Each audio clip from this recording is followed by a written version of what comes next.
très heureux. On continue dans le sport. C'est un domaine qui me tient particulièrement à cœur également. Donc, pour ceux qui connaissent un peu mon histoire, j'ai passé 10 ans dans l'armée de terre française à servir. C'est un point commun que j'ai avec toi, Goulven. La première fois que je t'ai rencontré et que j'ai vu ton image, j'ai dit, ce gars-là, il a une tête de Milouf. Il a fait ses classes un jour dans sa vie. De bif, hein. Donc, merci beaucoup. Je suis très heureux de t'accueillir ici. Et voilà, la place à Goulven. Tristan, merci. Merci à toi, Olivier. Merci à vous. Vous avez la patate? Ouais. Vous avez la patate? Ouais. Donc moi je vais vous présenter, donc ma thématique c'est devenir architecte et acteur de sa vie. Donc je vais me présenter, donc moi c'est Goulven Tristan, 36 ans. Comme le disait Olive, donc ancien militaire, enfin ancien pompier de Paris, où j'ai servi pendant 11 ans pour les pompiers de Paris. Je suis toujours pompier volontaire parce que j'aime bien ce métier. J'aime bien cette famille, cette camaraderie, cette cohésion, donc c'est pour ça que je suis resté je suis encore pompier volontaire, où je prends encore quelques gardes tous les mois à Plaisir dans les Yvelines, et j'habite à Toulouse. Donc voilà pour la présentation. Donc là je vais vous présenter donc, la thématique, donc devenir architecte et acteur de sa vie, pour vous aider à construire votre réussite. Alors pourquoi cette thématique? En fait je vais vous raconter un peu toute mon expérience, tout mon vécu, tout ce que j'ai pu apprendre, tout ce que j'ai pu entreprendre, parce que je suis le premier surpris de tout ce que j'ai réussi à faire, tout ce que j'ai réussi à entreprendre, tout ce que j'ai réussi à mettre en place. Ça va être dans la continuité du discours de Johan, du discours de Thierry, du discours d'Enzo. Voilà, ça va être un mix de tout ça, mais avec ma propre histoire, pour vous montrer que tout est possible, mais vraiment tout est possible. Donc moi, ce qui m'intéresse aujourd'hui, c'est de construire votre réussite. C'est vraiment ce qui m'intéresse, c'est que vous repartiez d'ici. Déjà, vous allez repartir, vous allez quitter cette salle à la fin de cette journée. Vous ne trouverez plus aucune excuse. Ça, je peux vous le garantir que les excuses, vous allez les bannir. Avec ce que je vais vous montrer, avec les quelques vidéos, avec tout ce que je vais pouvoir vous raconter, les excuses, je peux vous dire que les excuses, vous allez les bannir de votre langage. Donc, on va commencer. Donc, pour commencer, qu'est-ce que l'épigénétique? Qui sait ce que c'est l'épigénétique dans la salle? Une personne, 3, 4. Le phénomène de l'épigénétique. Donc, il y a pas beaucoup de monde.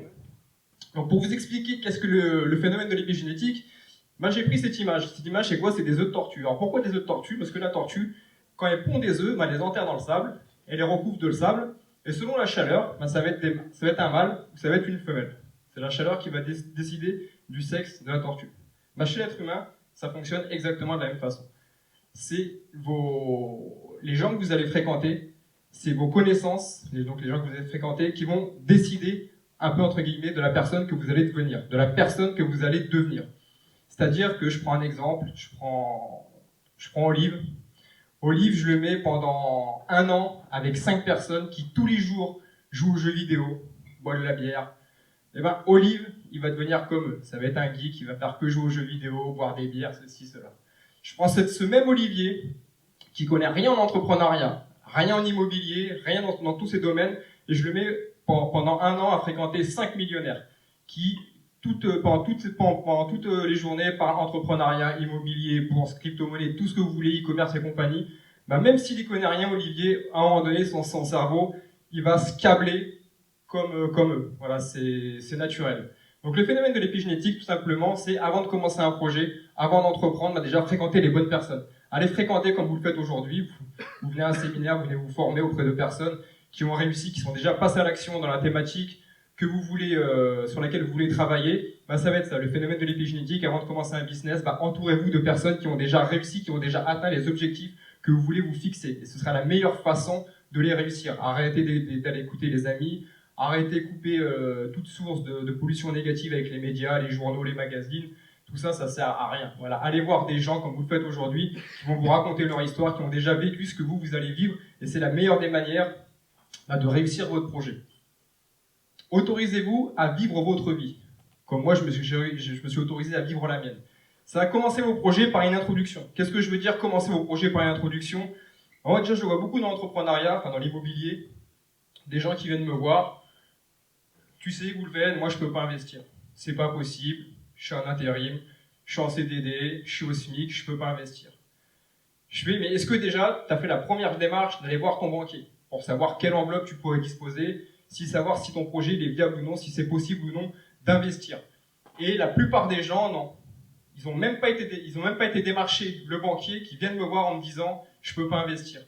Et du coup, pourquoi? Parce qu'en fait, c'est la société qui décide pour eux. C'est la société qui vont décider si oui ou non ils sont capables ou ils sont aptes à investir ou pas. Et dans la société, elle va vous dire quoi? La société va vous véhiculer quoi? Elle va vous véhiculer que vous êtes en intérim, vous ne pouvez pas investir. Vous êtes au SMIC, vous ne pouvez pas investir. Vous êtes au chômage, vous ne pouvez pas investir. Non, c'est faux. La personne qui veut investir, elle investira. Mais la plupart des gens, que ce soit dans l'entrepreneuriat ou dans le sport, les gens qui viennent me voir, qui font 80, 90, 100, 110 kilos, c'est bien ce que tu fais, moi je voudrais faire un marathon, mais je peux pas le faire. Je fais pourquoi tu peux pas le faire? Bah, regarde-moi, je fais 90, 100, 110 kilos, je peux pas le faire. Et encore une fois, c'est la société qui décide pour eux. Moi, vous allez voir la suite de mon histoire, par où j'ai commencé, avec les quelques capacités intellectuelles et physiques que j'avais au début. Vous allez voir ce que j'ai réussi à faire. Parce que moi, à aucun moment, la société, elle a d'impact sur moi. J'ai envie de faire quelque chose, je le fais. Ça se termine en échec, en victoire, peu importe. Si c'est un échec, j'arrive suffisamment à prendre de recul, ou j'ai l'intelligence suffisante pour en tirer des conclusions et pour pouvoir recommencer ce challenge plus intelligemment. Mais peu importe, que ce soit de l'entrepreneuriat, du sport, peu importe le challenge que vous vous fixez, vous avez envie de faire quelque chose, commencez votre histoire, commencez votre projet par une introduction. Et ne le commencez pas en allumant la télévision ou en écoutant des gens qui n'y connaissent strictement rien dans ce domaine et qui vont vous décourager, qui vont vous dire « tu peux pas le faire, t'as pas les connaissances, tu peux pas le faire, tu fais 100 kilos, tu peux pas le faire ». Voilà, il y en a qui sont témoins dans la salle. Audrey, il y a pas plus de la semaine dernière, j'ai motivé quelqu'un, voilà, qui avait la volonté de le faire. Jonathan Mélitis, il y en a qui le connaissent, il fait 117 kilos. Et ben, je lui ai lancé le challenge de faire un marathon. Et c'est lui qui l'a voulu. Ce oui, il est venu de lui, il est venu de son cœur. Et voilà, parce qu'il était aussi pollué par la société, par rapport à son poids, par rapport au fait c'est pas un grand sportif, mais t'es pas un grand sportif, tu fais 117 kilos, ok, ça reste des chiffres. Est-ce que tu as la volonté de le faire? Est-ce que tu as envie de le faire? On a discuté, j'ai vu qu'il était motivé, il avait envie de relever ce challenge. Il a signé en mars 2019, je le fais avec lui, et il y aura Mike aussi qui est là dans la salle, et tous les trois on va le faire avec lui. Et voilà, et on va l'encourager. Voilà, et le fait de le faire, il va tomber plein de croyances limitantes, et il va s'éclater. Ne laissez plus la société, les chiffres, décider pour vous. C'est ce que je suis en train de vous dire. Je vais vous raconter mon histoire. On m'a mis en avant. Vous avez appris que j'avais été champion du monde ultra triathlon en 2016. Mais cette histoire, elle a failli ne pas se produire. Ne pas se produire, pourquoi justement? Par rapport à cause de la société. Parce qu'en 2011, moi je fais de la course à pied. J'avais un certain fond. Je faisais beaucoup de courses à pied. Des semi-marathons, marathons. Après, j'ai découvert les trails. Courte distance, longue distance, très longue distance. Mais je faisais que courir. Je savais que courir. Je faisais pas de vélo, je savais pas nager. Quand je dis je savais pas nager, je nageais vulgairement la brasse. Et pareil, on en revient toujours au phénomène de l'épigénétique. Moi, je suis quelqu'un, je discute beaucoup, je suis ouvert à beaucoup de choses, je m'intéresse à énormément de choses. Et à force de côtoyer ce monde de sportifs, il y a un mot qui arrive à mes oreilles, c'est le mot Ironman. Sauf que le mot Ironman, aujourd'hui, c'est un mot qui fait très peur. Enfin, moi, en tout cas, c'est comme ça que je l'ai perçu au début, le mot Ironman, homme de fer. La première fois que je l'ai entendu, je fais waouh, c'est quoi ce mot? Et j'étais voir mon meilleur ami Google. J'étais voir Google, 3 km 8 de nage, 180 km de vélo, un marathon. J'ai fait ok, d'accord, ça c'est pas pour moi, ça va être compliqué.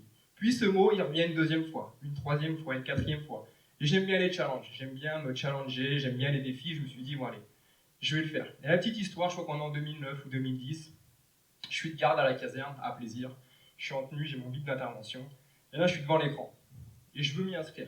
Sauf que j'ai l'habitude de payer des 50 euros, 150 euros pour les courses les plus prestigieuses. Et là, j'arrive au moment de payer pour l'Ironman de Nice et je vois tarif 500 euros. Je suis en plein dans les investissements et j'ai pas 500 euros à mettre dans une course, quoi, à mettre dans un délire, entre guillemets. Et là, je bloque. Je le fais pas. J'ai mon but d'intervention qui sonne. Je ferme l'écran, je pars sur intervention et ça sort de ma tête un peu, ce défi de l'Ironman. Il reviendra 6 mois plus tard. Et 6 mois plus tard, je suis encore de garde, devant le même ordinateur à la caserne, mon bip qui est toujours là, et je me rappelle de ce moment où 8 mois ou 1 an après, j'ai pas su prendre mes responsabilités. Et là maintenant, j'ai toutes les informations. Je connais le prix, ma situation financière n'a pas forcément évolué. Je suis toujours dans les investissements, j'ai toujours pas 500 euros à mettre dans une course. Mais je me dis, je vais prendre mes responsabilités. J'en ai marre d'entendre la société me dire qu'un Ironman c'est compliqué, de lire des magazines qui t'annoncent qu'un Ironman, il faut déjà avoir une base solide en triathlon, c'est 6 mois de préparation. Là, quand je m'inscris, on est déjà 6 mois, c'est juste 6 mois avant la course. Je nage vulgairement la brasse, j'ai pas de vélo, je fais que de la course à pied. Je fais tant pis, je vais prendre mes responsabilités et je vais aller voir de moi-même ce qu'est un Ironman. Et c'est moi-même qui vais décider si oui ou non je suis capable de le faire. Et à aucun moment, c'est la société qui va décider pour moi. Je prends mes responsabilités, ça a été très compliqué. Mais bon, je valide, je paye, j'en parle à personne. À personne, parce que je sais que je vais me faire dégommer. Je sais que je vais me faire lyncher si j'en parle à qui que ce soit, parce que tout le monde connaît mon niveau sportif. Et 2 mois après, je pars sur intervention avec un mec qui a un niveau national en triathlon. Et je conduis, et là il me regarde avec un grand sourire, il me fait, tu sais Goulven, c'est l'histoire de Rémi, ce fameux Rémi, qui me dit, je vais m'entraîner comme un enculé pendant 2 ans, et l'année prochaine, et dans 2 ans, je m'inscris à l'Ironman de Nice. Et là je le regarde, dans ma tête je suis obligé de lui dire, bah, tu sais quoi Rémi, moi je le fais cette année. Et là il me regarde, il me fait, c'est pas possible, tu sais même pas ce que c'est un Ironman, tu sais même pas nager de toute façon. Bah, je fais 6, c'est 3 km 8 de nage, 180 km de vélo, un marathon, et ça a lieu le 26 juin prochain à Nice. Il me fait, mais t'es complètement baisé. Je fais, ouais, ça je sais, mais voilà. Et pendant 1 mois, il n'a pas arrêté de me critiquer, il a pas... il y a des distances qui sont créées entre nous deux. Tous les après-midi, je faisais encore des sports de combat à cette époque-là, et tous les après-midi, je faisais du sac de frappe. Je faisais que sac de frappe, corde à sauter, et du renforce et du cardio. Et il me regardait, et tous les après-midi, il me regardait. Il me dit, mais si tu crois que c'est en tapant dans ce sac que tu vas finir ton Ironman, mais t'as rien compris au triathlon. Je fais, moi, mais Rémi, je me connais parfaitement. Je sais parfaitement la préparation physique qu'il me faut. Je savais tout simplement que j'étais incapable de tenir 2 mois à nager et à faire du vélo. Et à faire, pendant 4 mois, faire nager et faire du vélo, faire des entraînements vélo.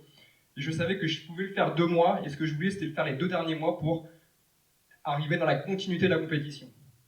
Donc en fait, je me suis entraîné à vélo. Mon vélo, je l'ai acheté 3-4 mois avant au Trocathlon. J'ai commencé à nager la brasse en piscine pour savoir si j'étais capable de nager 3 km 8 en moins de 2h15. En piscine, je nageais ça en 1h55, donc j'étais content. Et j'ai fait ça 2 mois avant pour arriver dans la continuité de la compétition. Mais tout ça pour vous dire quoi? En fait, ce qu'il faut retenir là-dedans, c'est la morale de l'histoire. La morale de l'histoire, c'est que j'ai terminé cette compétition. C'est comme je le dis, je me suis lavé intérieurement. J'ai tombé énormément de croyances limitantes, mais j'ai tombé un paquet de croyances limitantes. La même année, je fais le Mont Blanc en solitaire, alors que j'ai jamais fait de montagne. J'ai décidé de monter à 4800 cm, voilà, sans guide, tout seul, avec ma corde, mon harnais, mes piolets et compagnie. Donc je suis monté, j'ai réussi à faire ça. J'ai encore tombé énormément de croyances limitantes la même année. Et c'est qu'en fait, j'ai continué à faire des Ironman. J'ai découvert qu'il existait des doubles Ironman, des triples Ironman et compagnie, qu'il existait un circuit mondial. Et en fait, 5 ans plus tard, je fais champion du monde d'ultra triathlon. Mais la morale dans tout ça, c'est pas le titre. Le titre, j'ai pas envie de dire qu'on s'en fout. Mais la morale dans tout ça, c'est que si j'avais écouté la société, d'une part, j'aurais jamais fait l'Ironman de Nice en 2011, et donc du coup, j'aurais jamais été champion du monde d'ultra triathlon. Parce que la société en aurait décidé autrement. Et la société, elle a un pouvoir d'exécution sur vous qui est juste énorme, mais qui est juste impressionnant. C'est pour ça qu'il faut décider par vous-même. Et décider par vous-même, ça commence par une introduction. Peu importe le projet, comme je vous le disais, commencez-le toujours par une introduction. Et je peux vous garantir que derrière une introduction, il se cache des choses, mais merveilleuses. Voilà, on m'aurait dit en 2011, quand je suis parti de l'hôtel jusqu'à la ligne d'arrivée avec mon père, où il n'y a pas eu un seul échange entre nous deux. Parce que je peux dire que ma motivation à ce moment-là, sur une échelle de 10, elle était à 1. C'était le 1 qui me permettait de rester debout, c'est tout. Sinon, j'avais envie de partir en courant où je me serais évanoui tellement que j'étais pas bien au départ de la course. Je me demandais, mais qu'est-ce que je fais ici? Et quelques heures après, de 1, c'est passé à 10. J'ai fait, waouh, j'ai réussi à terminer cet Ironman. Et après, mais vous tombez tellement de croyances limitantes. Donc c'est pour ça, voilà, ne laissez plus la société et les chiffres décider pour vous. Pour devenir tout simplement, comme je vous le disais, une meilleure copie de vous-même. Et tomber plein de croyances limitantes. Avoir une ouverture d'esprit et prendre conscience que ça existe et que c'est possible. Là, je vais faire un parallèle avec l'immobilier. Comment vous voulez faire quelque chose? L'ouverture d'esprit, c'est quelque chose de très très important. Parce que plus vous aurez une grande ouverture d'esprit, plus vous allez rencontrer de personnes, plus vous allez être au courant de ce qu'il est capable de faire ou non. Et le parallèle que je vais faire avec l'immobilier, quand j'ai commencé à investir dans l'immobilier, les 5 premières années, j'ai acheté que des studios. J'ai acheté 14 studios. Et les studios, pourquoi, je me suis posé la question, pourquoi j'ai acheté des studios? Tout simplement, c'est que je ne savais pas que je pouvais acheter des immeubles de rapport. Parce que je ne savais pas que ça existait. Je ne savais pas que c'était possible. Tout simplement parce que je ne m'étais pas formé. Je n'avais pas rencontré des personnes qui m'avaient appris que c'était possible, qui m'avaient mis sur cette voie. Donc c'est pour ça que l'ouverture d'esprit, c'est vraiment quelque chose de très très important. Ça va tout simplement vous montrer ce que l'être humain est capable de faire, ce qu'il existe dans votre domaine de prédilection. Et à partir du moment où vous allez savoir que ça existe, savoir que c'est possible, ça va vous permettre de passer à l'action. Mais vous ne pourrez pas passer à l'action dans quelque chose dont vous ignorez l'existence. C'est pour ça que l'ouverture d'esprit, c'est quelque chose de très très important dans le business. Que ce soit dans le business, dans le sport, enfin dans tout domaine de la vie. Donc avoir un rêve, tout simplement, c'est déjà savoir que ça existe, que c'est possible. Après, ça va se découper en deux parties. 50% le vouloir, c'est en convaincre votre esprit. Vous dire, ok, c'est ce que je veux faire, j'ai envie de faire ça. Là, vous avez fait la première étape. Vous en avez convaincu votre esprit que vous pouvez le faire, que vous voulez le faire. Et la deuxième partie, c'est là où il y a énormément de gens qui bloquent et qui arrêtent. Ben, c'est le passage à l'action, c'est l'implémentation. Et pourquoi l'être humain, il a du mal à passer à l'action, il a du mal à implémenter? Parce qu'il y a ces putains de croyances limitantes. Parce que l'être humain, il a peur. Parce qu'il a peur de l'échec surtout. Parce qu'en France, l'échec, c'est considéré comme une honte.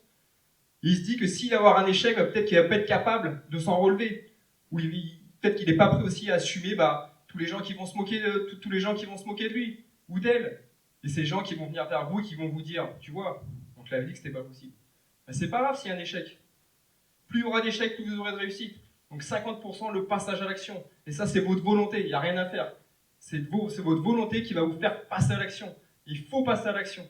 C'est bien beau d'être, comme certains le disent, comme Maxence Rigotier, d'être des suceurs de livres, où, je trouve ça mignon, d'avoir des connaissances et des connaissances, mais à un moment donné, ces connaissances, il faut les mettre en pratique. Il faut implémenter tout ce que vous allez apprendre. Donc c'est super intéressant, c'est super important de passer à l'action.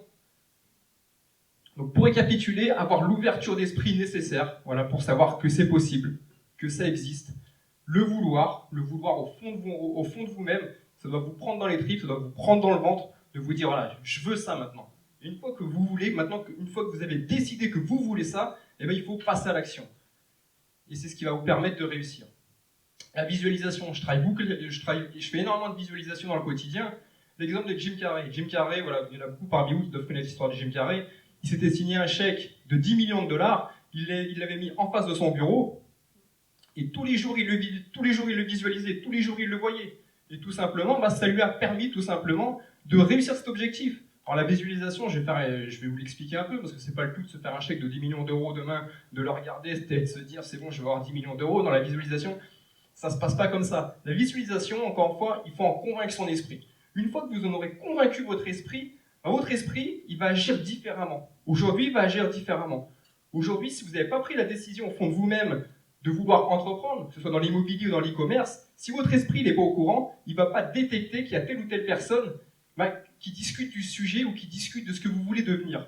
Je prends un exemple, je n'ai pas convaincu mon esprit, j'ai deux personnes qui sont à côté de moi et qui parlent entrepreneuriat, qui parlent immobilier, à aucun moment mon esprit, il va tilter, il va faire le rapprochement entre leur discussion et ce que je veux devenir. Parce qu'à mon esprit, je n'aurais rien dit. Par contre, demain, mon esprit, je lui dis, Goulven, on va aller décrocher 10 appartements, on va aller décrocher le 1 million d'euros, et je le veux, et il faut que j'y arrive. Les deux mêmes personnes qui sont là, en train de discuter entrepreneuriat immobilier, mon esprit, il va entendre leur discussion. Et il va savoir que leur discussion est en parallèle de ce que je veux devenir, de ce que je veux mettre en place. Et du coup, naturellement, je vais aller voir ces deux personnes. Mon esprit va me chuchoter à l'oreille, hey, il y a deux mecs qui sont à côté de toi, là, qui sont en train de discuter de ce que tu veux devenir, de ce que tu veux mettre en place, et naturellement, je vais aller les voir. Donc, mais pour ça, en amont, il faut en avoir convaincu son esprit. Sortir de sa zone de confort. J'ai passé 4 années, ça c'était sous une voûte, dans une chambre à l'armée, dans une caserne. C'était une chambre qui devait faire à peu près 40 mètres carrés, et on était 6-7 à la partager. Et mon petit coin, il faisait 4 mètres carrés. Vous pouvez voir mon lit, un lit de place, une armoire où j'avais mes vêtements pompiers civils, une autre petite armoire où j'avais mes dossiers administratifs, et un tout minuscule bureau en bas à droite. Et en fait, ça c'est la première image, c'est ce que j'ai commencé à visualiser, je me souviens, c'était en décembre 2007, ou 2006, je crois que c'est 2007, où j'ai décidé d'acquérir 10 appartements. Alors 10 appartements, parce que c'est un chiffre rond, parce que j'avais été voir un courtier, avec sa formule de calcul, que j'ignorais au début quand j'ai commencé à me renseigner, il m'avait montré que je pouvais acheter 10 appartements naïvement, et naïvement j'y ai cru. Et je me suis dit, pour mettre ce projet en place, j'avais acheté déjà mon premier studio. Mon premier studio, je l'ai mis en location, et j'ai décidé de dormir à demeure dans cette caserne. Alors je dors dans cette caserne 7 jours sur 7, j'avais pas le droit de faire venir de famille ni d'amis dans un camp militaire, mais moi je m'éclatais dans cette chambre, parce que j'avais un projet, parce que j'avais visualisé que je voulais 10 appartements, parce que j'avais visualisé que je voulais devenir une autre personne, et personne ne comprenait comment je m'éclatais, comment j'ai réussi à rester 4 ans dans cette chambre, parce que j'avais un objectif, et moi dans cette chambre, je m'éclatais. parce que je savais que c'était un bon moyen justement pour réaliser mon projet. Donc voilà, à un moment donné, il faut sortir de votre zone de confort. Voilà, faut faire le point sur votre vie, qu'est-ce que vous pouvez supprimer, qu'est-ce que vous pouvez modifier justement pour réaliser votre projet, pour mettre en place votre projet, pour entreprendre ce que les meilleurs n'osent pas faire. Ce que je veux entendre par là, c'est que j'ai jamais été le premier de la classe dans l'immobilier. Par contre, j'étais focus sur mon projet. Voilà, j'avais pas beaucoup de connaissances, mais le peu de connaissances que j'avais dans l'immobilier, j'ai su les travailler et j'ai su les mettre en pratique et j'ai surtout su les implémenter. Voilà, j'étais loin d'avoir toutes les connaissances, mais le peu que j'avais, je les ai mises en action, je les ai implémentées et c'est comme ça que j'ai commencé à entreprendre. Et plus vous avez, et comme le fait de lancer cette locomotive, vous allez faire des rencontres, vous allez apprendre de plus en plus de choses et ce sera de plus en plus facile d'entreprendre par la suite. Voilà, vous aurez confiance en vous. Dire stop aux excuses. Et c'est là où on va aller très loin avec cette thématique. Donc c'était les clés de ma réussite. Ce que je me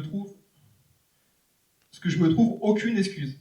Trouver la solution au lieu de trouver des excuses. Alors c'est bien beau de le dire, mais comment on fait? En fait, c'est juste une gymnastique, on en revient à la psychologie encore, c'est juste une gymnastique intellectuelle. On se trouve tous des excuses. Enfin moi, pour ma part, ça fait au moins 10 ans. Aujourd'hui, je suis incapable de me trouver une excuse. Mais incapable. Parce que mon cerveau, je l'ai formaté pour trouver des solutions. Vous me demandez de trouver une excuse aujourd'hui, je vais devoir réfléchir. Voilà. Ça va être vraiment compliqué. Et comment on trouve des solutions au lieu de trouver des excuses? Faut prendre ça comme un jeu. Ça va vraiment être un jeu.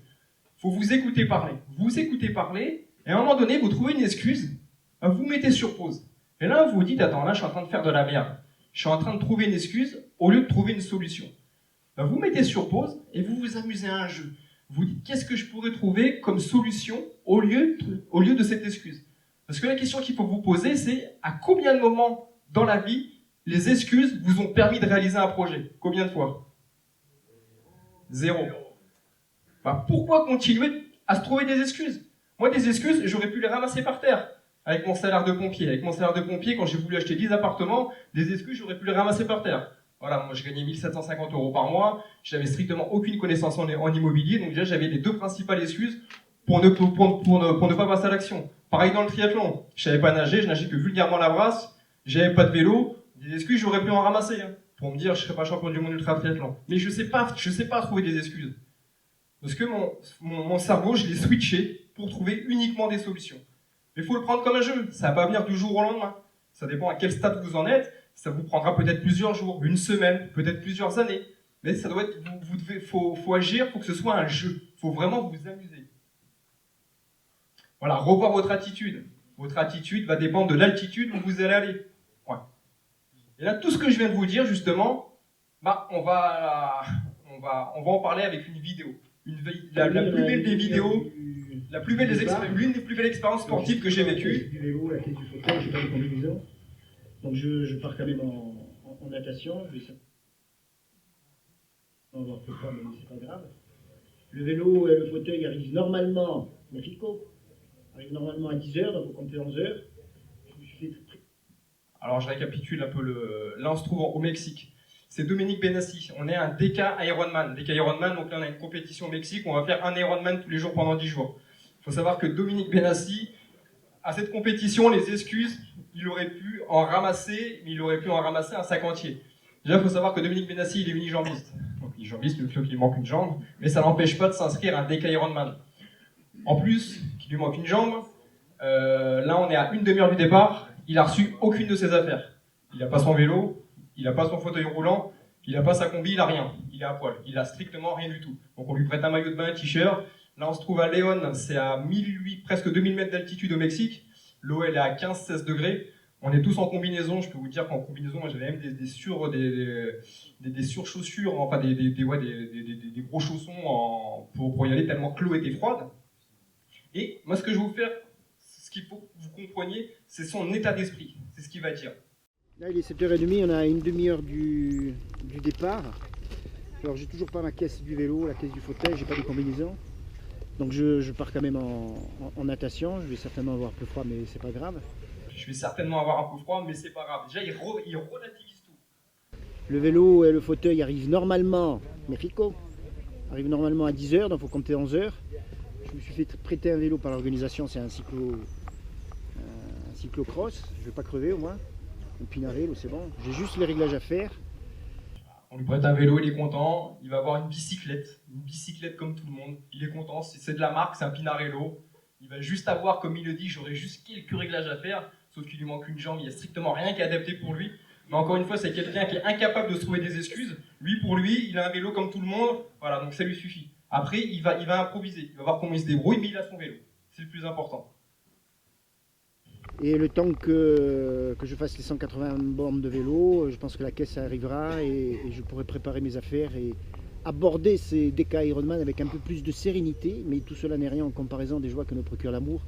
Comme le disent si souvent ceux qui sont derrière la caméra et dont je vous montrerai à la fin de ce périple comment ça se passe. Et voilà, donc on y croit, hein. Il fait beau, on ne nous tire pas dessus, on ne va pas en prison après, donc c'est que du bonheur.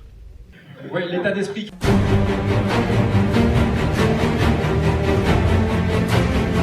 Là, on est tous en combinaison. Et lui, il a juste un t-shirt et boule vide. C'est tout. Et un bonnet. Et une paire de lunettes.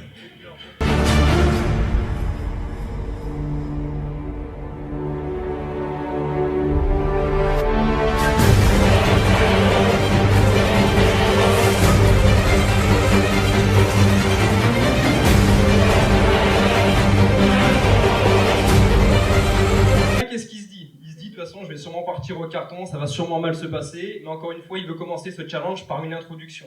Il commence par une introduction et il va improviser pendant la nage. Il va voir ce qui va se passer. Il va pas se dire, comme l'aurait fait 99% des athlètes, c'est bon, j'ai pas mon vélo, j'ai pas mon fauteuil roulant, j'ai pas ma combinaison, j'arrête. Non, lui, il est pas comme ça. Pareil, lui, il est arrivé à un tel niveau de mindset qu'il connaît plus les excuses. Il est uniquement animé par les solutions. Donc il se dit, je vais y aller. On va voir comment ça se passe. Je vais pas me donner perdant avant même d'avoir commencé. Et ce qui va se passer, c'est qu'il va tomber, il va être en hypothermie au bout d'1 km 9.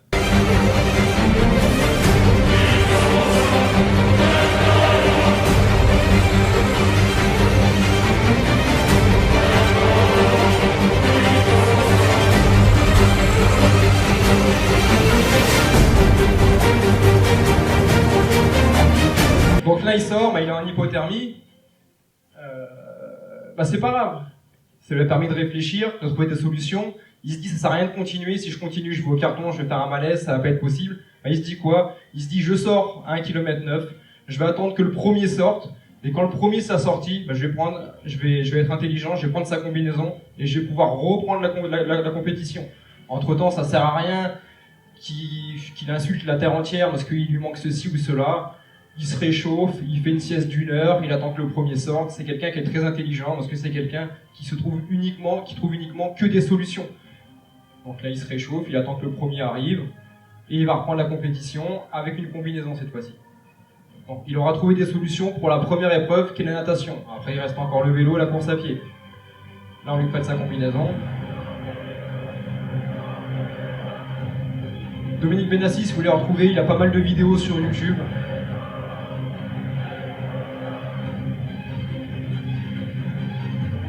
Celle-ci, en l'occurrence, c'est une vidéo qui circule énormément sur YouTube.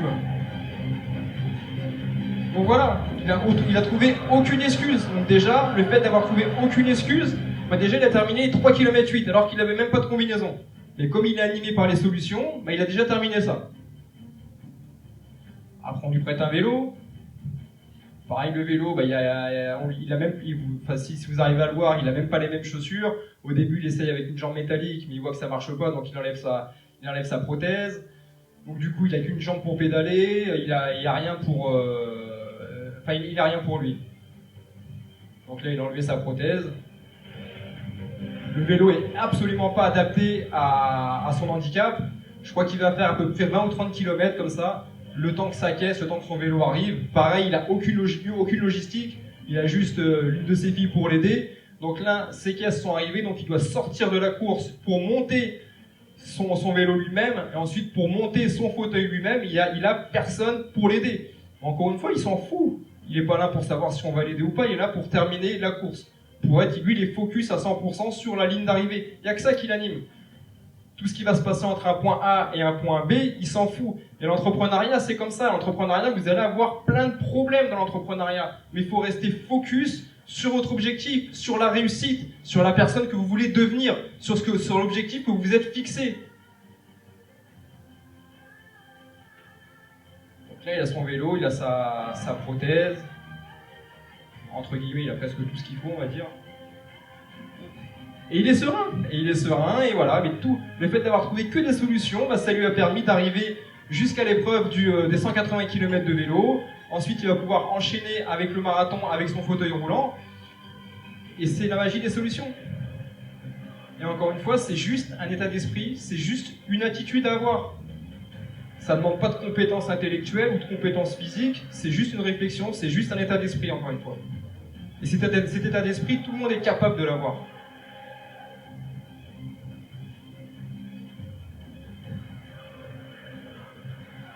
Et moi, pareil, j'étais très mal rentré dans cette compétition. Là, je finis avec lui le premier jour. J'avais fini cette compétition en 187 heures, je crois, donc quasiment 19 heures d'effort par jour. J'avais dormi 37 heures en 10 jours.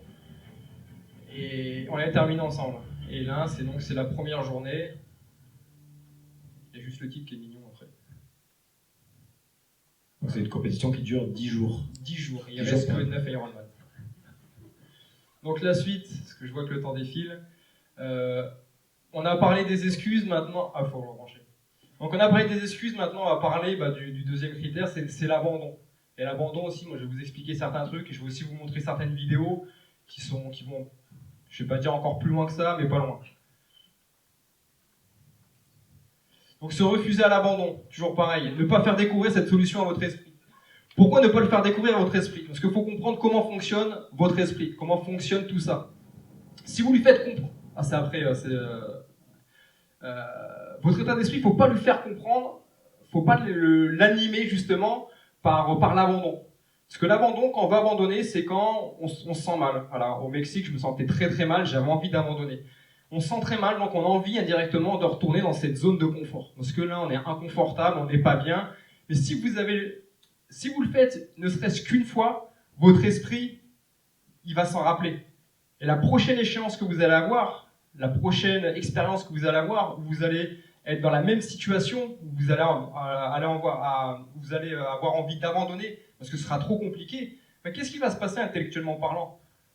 Ben, votre esprit va venir vous voir, il va vous chuter à l'oreille, peut-être rappelle-toi la dernière fois, on a abandonné, on est revenu dans notre zone de confort, mais qu'est-ce qu'on était bien après, on a pu dormir, on a pu manger, il y avait moins de stress, moins de problèmes. Mais ouais, mais c'est pas ça. Dans votre cahier des charges, par rapport à vos objectifs, il faut le notifier tout ça. La vie, elle est pas rose, l'e-commerce, l'immobilier, la bourse, la crypto-monnaie, c'est pas rose tout ça. C'est pas on investit, on gagne. C'est on investit, on gagne, mais on prend aussi les emmerdes qui vont avec. Ça fait partie du lot, ça fait partie du jeu. Donc tout ça, faut bien l'inclure dans votre cahier des charges dès le début. Et c'est pour ça qu'il faut pas le faire, l'abandon, faut pas le faire découvrir à votre esprit.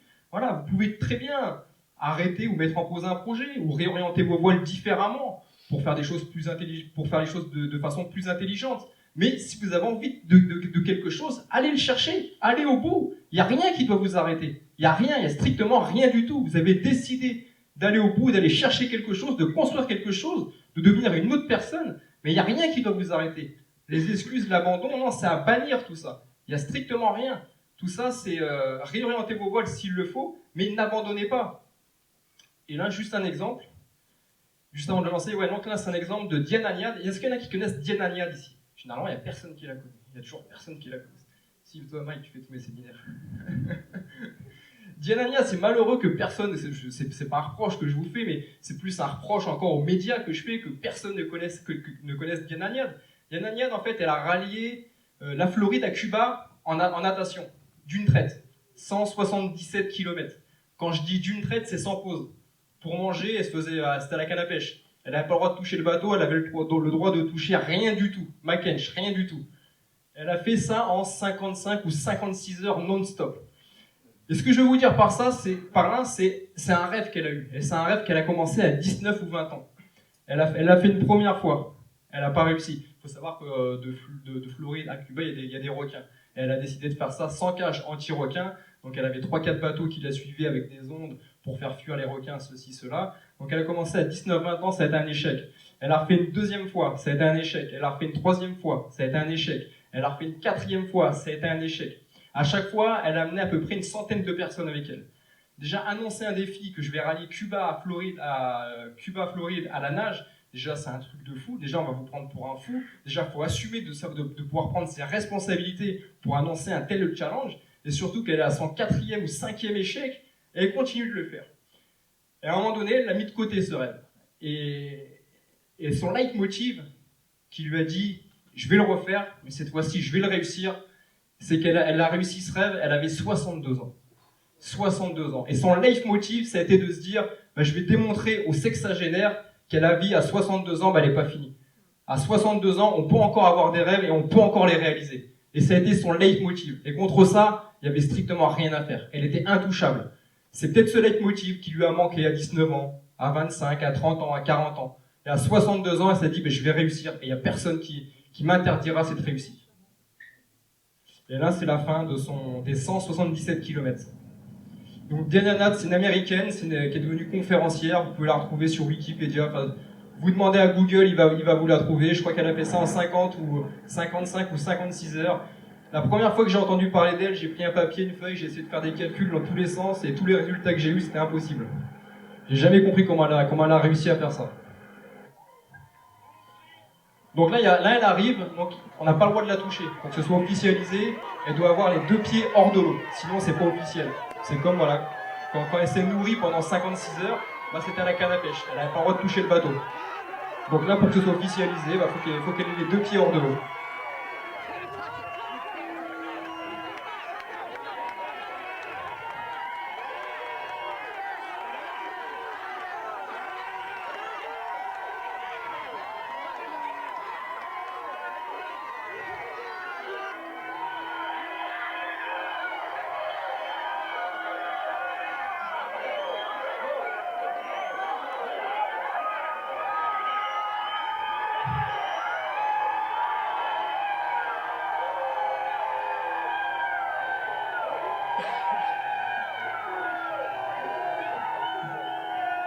Ah, c'est bon. Donc voilà l'exemple d'une personne voilà, qui a jamais abandonné, qui a toujours continué parce qu'elle savait qu'elle pouvait réussir. Elle a trouvé des solutions justement pour aller chercher ce challenge. Voilà, c'est peut-être le leitmotiv, peut-être il y a quelque chose, un projet qui lui manquait. Bah, ce projet, elle l'a trouvé à 62 ans et elle a réussi. C'était le projet d'une vie, mais elle a réussi. Un deuxième exemple, rapidement, celui qui fait quelques secondes. Là, on se trouve, je vais être sur pause. Là, on se trouve au Mexique encore, à Léon. Là, c'était un an après, donc ça, c'était en 2016. En 2016, là, c'est Guy Rossi que je vous présente, un Français, 3 fois champion du monde de la discipline, 30 ans de compétition dans l'ultra-triathlon. Et c'est quelqu'un aussi qui connaît plus les excuses. Il sait absolument plus ce que c'est des excuses. Et là, on se trouve au Mexique, c'était en 2016, c'était sur un quintuple Ironman, en continu. Donc, quintuple Ironman, donc c'est 19 km de nage, 900 km de vélo et 211 km de course à pied. Et là, il en a à peu près à son 3e marathon. Et le pauvre vieux, parce qu'il a 69 ans. Il a 69 ans. Donc 69 ans, 19 km de nage, 900 km de vélo et 211 km de course à pied. Et là, 3e marathon, et le pauvre vieux, on le surnomme la tour de Pise. Parce qu'il commence à pencher, là, il va tomber. Et pour continuer, en fait, c'est sa femme qui est à côté, Annie. Et il a demandé qu'on lui mette un manche à balai dans le dos. Qu'on lui sangle les épaules, l'abdomen, pour qu'il se redresse et pour qu'il puisse continuer. Et là, il a fait 1 marathon et demi avec un manche à balai dans le dos. Et c'est la solution qu'il a trouvée pour continuer. Sinon, il tombait, il trébuchait. Et voilà, encore une fois, pas d'excuses. Alors, tout ce que je vous montre là, on est vraiment dans l'extrême. Je veux juste vous montrer ce que l'être humain est capable de faire. Avoir un rêve, c'est pas avoir 20 appartements, c'est pas être champion du monde de ceci, cela. Avoir un rêve, ça peut être tout simplement acheter sa résidence principale. Ça peut être se réconcilier avec telle ou telle personne. Ça peut être avoir des enfants. Il n'y a pas d'échelle, ton rêve il est mieux que le mien, ceci, cela. Les rêves, ils sont faits pour être vécus. C'est vraiment ça le message que je veux vous donner, mais je veux vraiment vous montrer voilà, ce que j'ai vécu à travers l'entrepreneuriat, à travers le sport, pour vous montrer que c'est possible. Voilà, vous avez un rêve à réaliser, et il faut aller le chercher, votre rêve. C'est bon, les gars.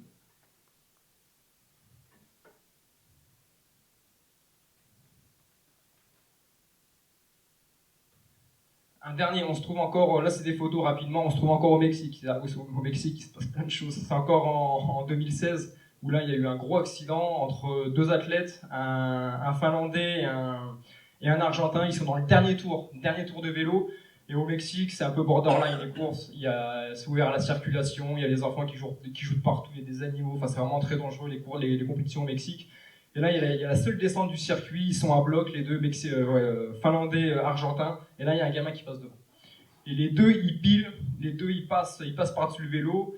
Il y a l'Argentin, bon, il s'en sort pas trop mal, donc il s'arrache un peu la jambe, ça va.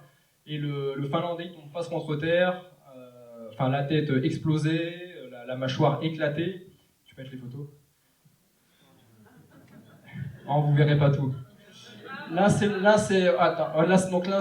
l'Argentin, donc il y a de belles égratignures. Et en fait, l'histoire, c'est que l'Argentin, il est chirurgien de métier. Et en fait, donc ils sont au bloc opératoire, en haut à droite. Le chirurgien qui est en haut à droite, c'est le frère de l'organisation de la compétition. Les urgences, ils sont bondés, ils ont plus de chirurgien. Et en fait, l'Argentin a accompagné aux urgences le Finlandais. C'est l'Argentin qui a opéré son collègue avec qui il venait de chuter. Donc ils sont en train de l'opérer. Et là où on va encore plus loin, c'est que ces deux-là, ils se sont dit, bon, on va reprendre la compétition. Donc pendant 3-4 heures, ils sont sortis de la course. Il a eu 22 points de suture à la mâchoire. Et ils sont revenus dans la compétition pour finir ce quintuplé Ironman. Tu peux mettre la suite. Donc là, c'est le Finlandais. En plus, c'était le week-end d'Halloween. Donc il avait un gros pansement. Ça a continué de saigner pendant les marathons. Et encore. Donc là, ils finissent tous les deux. Ils se congratulent. À l'arrivée, tous les deux, ils finissent. Et ça, c'est le lendemain, la cérémonie où je suis avec le Finlandais et l'Argentin qui ont vécu l'histoire. Ça a tourné sur les télévisions en Argentine, mais c'est vraiment une histoire qui est magnifique. Et j'ai vraiment, à travers l'ultra triathlon, j'ai vraiment vécu des histoires mais énormes, humainement parlant. Et c'est vraiment ces histoires que je voulais vous relater pour vraiment vous montrer, parce que l'être humain, jusqu'où il peut aller, avec un bon mindset, avec une bonne attitude. Eux, c'est pas des qualités athlétiques qu'ils ont, c'est ni des qualités intellectuelles qu'ils ont. C'est juste un bon mindset, juste une bonne attitude, juste un bon état d'esprit. Faut pas aller chercher midi 14h. Tout ce qu'ils ont fait ici dans la salle, tout le monde est capable de le faire. Il suffit juste de vous câbler comme eux. Ça va pas plus loin que ça.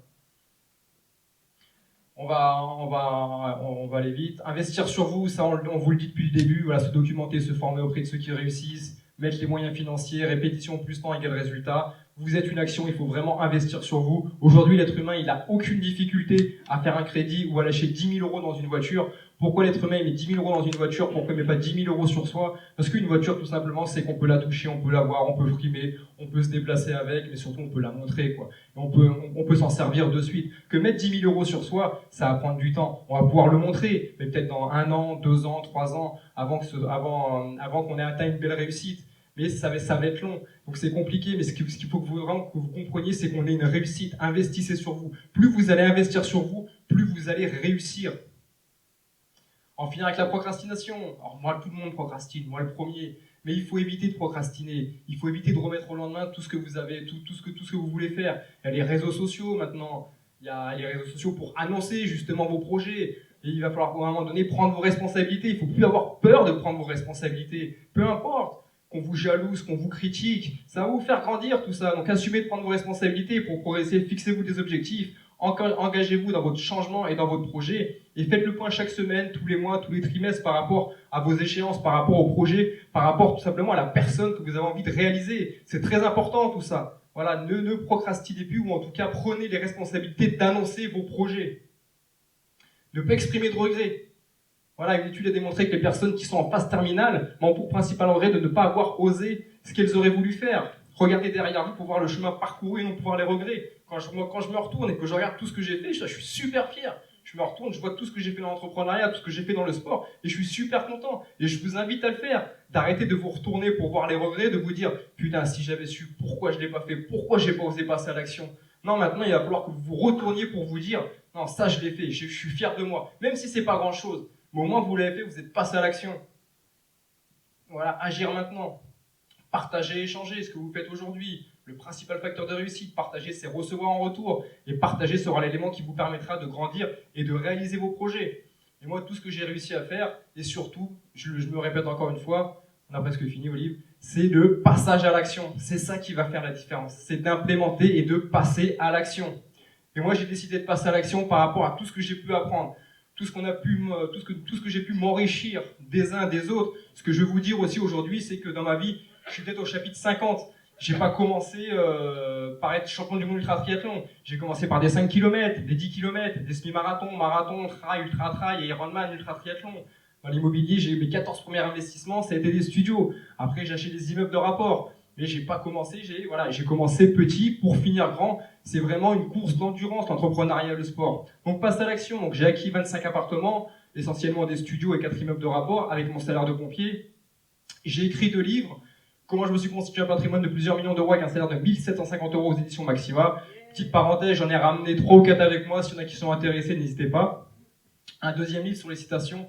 Parce que les citations, ça me fait énormément réfléchir. Donc j'ai sélectionné toutes 365 citations qui m'ont fait réfléchir, que j'ai trouvé impactantes. Je raconte aussi 12 histoires de mon vécu. Donc restez motivés toute l'année. Puis je me suis pris à rêver de challenge sportif. Donc j'étais finaliste de la Coupe de France de full contact en 2007. Je me suis lancé dans les sports de combat. J'y connaissais strictement rien du tout. Comme Enzo quand il a commencé. J'y connaissais, mais j'aimais pas la bagarre. Je me suis dit, je vais commencer les sports de combat et je veux aller très haut. Je veux aller très très haut. Bon, ça a dû s'arrêter à cause des pompiers. Après, j'ai pu trouver aussi des excuses. Mais j'ai été finaliste de la Coupe de France de full contact en 2007. J'ai été vice-champion de France de karaté contact en 2009. Où en finale, j'ai affronté, pour ceux qui le connaissent, Karim Gadji, 6 fois champion du monde de K1. J'ai pris cher en finale d'ailleurs. J'ai été vice-champion de France amateur de boxe thaïlandaise en 2011. En course à pied, donc ça c'est quelques images. Full contact, karaté contact et boxe thaïlandaise. Puis je me suis mesuré pendant 3 ans en compétition de course à pied les plus prestigieuses. Donc j'étais finisher de l'Ultra Trail du Mont Blanc, 166 km, 9500 km de dénivelé, positif. Finisher de l'Ultra Trail Tour des Géants, 330 km de la distance autour de la vallée d'Aoste avec 24 000 mètres de dénivelé positif. J'ai fait l'ascension du Mont Blanc en solitaire, j'ai fait la traversée de la Manche à la nage, pas une partie parce que j'ai pas été au bout de ce challenge. C'est un challenge, voilà, où j'ai été échec, mais c'est pas grave, voilà, j'ai appris de mes erreurs, on va le recommencer d'ici 2 ans ou 3 ans. Donc le Mont Blanc, l'UTMB, Tour des Géants. Et en 2015, je me suis attaqué à la compétition la plus dure du monde, enfin pour moi qui est l'une des plus dures du monde, donc l'ultra triathlon. Donc l'ultra triathlon pose souvent la question, c'est quoi? En fait, les Ironman, c'est des Ironman, mais que vous multipliez. Donc c'est des double Ironman, triple Ironman, quadruple, quintuple, DK, double DK, triple DK. Donc moi, la saison où j'étais champion du monde, donc c'est juste après. Donc en 2016, je décroche le titre de champion du monde d'ultra triathlon. Donc là, on est au Mexique, où j'ai fait ma dernière course, avec le maillot de champion du monde. Donc l'ultra triathlon, cette année-là, j'ai fait à peu près l'équivalent de 36 Ironman en 7 mois. Donc j'ai fait un double Ironman, 2 ou 3 triples Ironman, un quintuple, un double DK. Donc double DK, c'était en Suisse, c'était un Ironman tous les jours pendant 20 jours. Et j'avais dû faire 3-4 Ironman en préparation. Et donc je finirai là-dessus. Donc réaliser un projet, ce n'est pas se demander si j'ai les capacités intellectuelles ou physiques pour pouvoir le faire. C'est agir et persévérer. Et la dernière, si lui y est arrivé, alors moi aussi je peux le faire. Et si j'y suis arrivé, alors d'autres y parviendront également. Allez, on peut se lever, je crois, pour Goulven. Merci infiniment. Merci infiniment d'être venu aujourd'hui. Et nous donner ce mindset. Merci à vous. Merci beaucoup.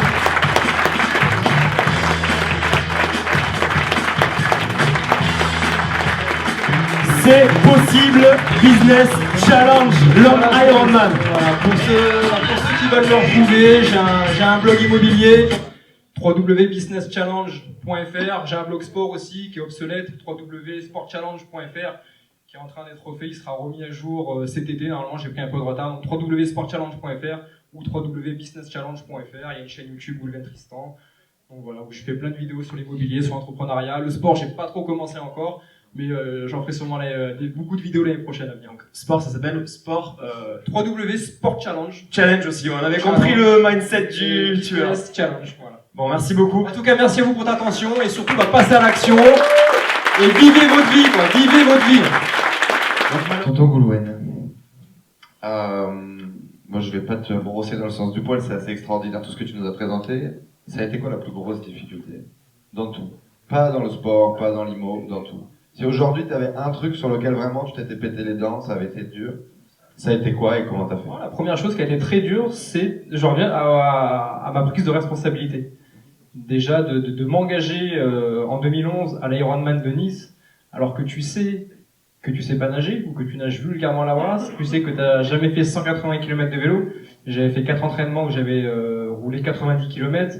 J'avais fait 4 entraînements en piscine pour m'assurer que j'étais capable de nager sous 2h15. Parce parce qu'un Ironman, si on dépasse 2h15 en natation, on est éliminé. C'est le fait de prendre mes responsabilités, quoi, d'aller sur des terrains qui sont pas les miens et de vouloir faire aussi bien que les meilleurs. Comme pareil pour l'ascension du Mont Blanc, la veille de partir, la veille, on est à 20h, il est 20h. Je suis parti faire l'ascension à 2h du matin et je me retrouve à une tablée le soir à manger avec des Américains et des Belges, je crois. Et le discours des Américains, ils disaient ils en sont venus à dire mais faire l'ascension, il y en a qui font l'ascension du Mont Blanc tout seul, sans aucune expérience, c'est inadmissible, c'est pas possible. J'ai mangé en 5 minutes, je suis parti. J'ai fait, s'ils ont le malheur de me poser des questions, de me dire qu'est-ce que je fais là, je vais me faire dégommer. Déjà que j'étais pas serein, j'avais peur. Non, ce qu'il faut retenir, c'est tout ce que j'ai fait, j'ai été animé par 2 choses. La première, la passion. J'ai toujours été passionné par tout ce que j'ai fait. L'avantage d'être passionné, c'est quand vous vous cassez la gueule, vous continuez, parce que vous êtes passionné. Et la deuxième chose qui m'a animé, c'est la peur. La peur, elle a toujours été là et je sais qu'elle sera toujours là. La peur, c'est un rupteur. La peur, prenez-la comme quelque chose de bon. Je vois quelques vidéos, j'en ai vu une la semaine dernière. Moi, je regarde beaucoup de vidéos sur YouTube. Et vous avez dû sûrement voir des gens qui s'amusent à faire des tractions sur des buildings dans le vide, ou des gens qui se filment sur des poutres et qui se cassent la gueule. Ça se passe masse, ils se cassent la gueule. Pourquoi ces gens-là, ils se cassent la gueule? Pourquoi ces gens-là, ils se mettent en suspension sur un building à vouloir faire des tractions? Parce que ces gens-là, ils ont pas justement ce rupteur. Ils ont pas cette peur. Et cette peur, ça les envoie au carton. Et en fait, la peur, ne cherchez pas à l'éviter, la peur. La peur, elle est là, mais elle est là pour vous protéger. Tout ce que j'ai fait, j'ai eu peur. Quand je suis parti de l'hôtel sur la ligne d'arrivée à l'Ironman en 2011, mais fallait même pas me parler. Mon père, il l'avait vu, j'étais pas bien. J'étais vraiment pas bien. Sur la ligne de départ, j'ai fait, mais qu'est-ce que je fais là? Après, il y a le coup de sifflet qui part. Après, vous mettez tout sur off dans le cerveau et vous y allez. Voilà, je suis parti en crawl, comme tout le monde, parce que j'étais un Ironman, j'avais le bracelet Ironman. Donc pour moi, j'étais un Ironman. J'ai nagé 10 mètres en crawl, j'ai commencé à couler, à boire la tasse, à tout ce que vous voulez. J'ai repris ma brasse, quoi. J'ai repris la brasse, mais voilà, il y a toujours la peur qui sera là, mais si vous avez la passion, avec la passion, vous pouvez faire tout ce que vous voulez. Et surtout, vous relever de tous les imprévus que vous allez connaître à travers tout ce que vous allez entreprendre. Merci beaucoup, Google.